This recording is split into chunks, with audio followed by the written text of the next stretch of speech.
আজকে করবো চাল কুমড়ো ঘন্ট। এই দেখো ছোট্ট একটা চাল কুমড়ো রয়েছে, এটাকে কাটবো। চাল কুমড়ো কাটাটা আমার হয়ে বাজার গেছে। চলে এসেছে। আজকে বাজার থেকে নিয়ে এসছে 3 রকমের মাছ। চিংড়ি মাছ,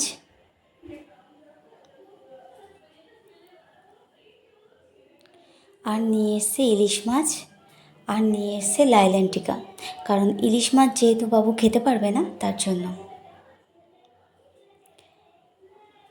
তোমাদেরকে বলেছিলাম যে একটা সিদ্ধান্ত নেব, আর সেটা তোমাদের সাথে অবশ্যই শেয়ার করব। তবে সেই সিদ্ধান্তটা এখনও অবধি আমি নিয়ে উঠতে পারিনি, তবে আমার বড়মশাই একদম সিদ্ধান্ত নিয়েই নিয়েছে। তবে জানি না এটার পরিণাম কি হবে, তবে যা হবে আমার ঠাকুরের কৃপায় ভালোই হবে।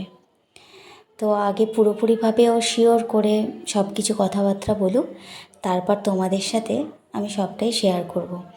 এবং এটুখানি ভরসা আছে যে তোমরা আমার পাশে থাকবে। আজকে রবিবারের দিন বেশ ভালো মন্দই রান্না করলাম, আর মনটা বেশ ভালোই লাগছে, কারণ যেহেতু মন মতো রান্নাগুলো হয়েছে। আজকে কিছু সবজিও আনা হয়েছিল, তবে কিছু কাঁচা সবজি আনা হয়নি। আদা, রসুন, পেঁয়াজ এগুলো শেষ হয়ে গেছিলো, আর আলু তো সেগুলোই নিয়ে এসেছিলো। একটা সময় মা দিদাকে দেখেছি, সারাদিন রান্নার পরে দিদাকে দেখতাম অস্থির হয়ে শুয়ে পড়তো।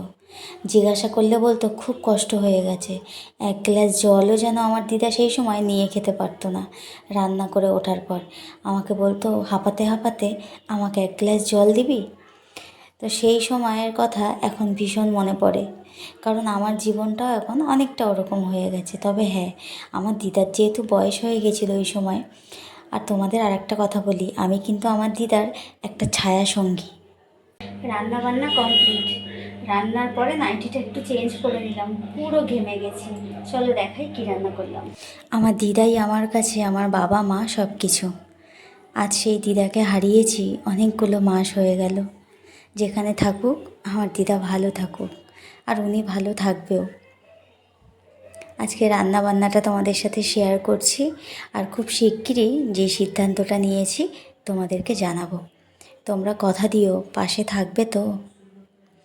আজকে চিংড়ি মাছ দিয়ে চাল কুমড়ো ঘন্ট, আর হচ্ছে ইলিশ মাছ। টাটা।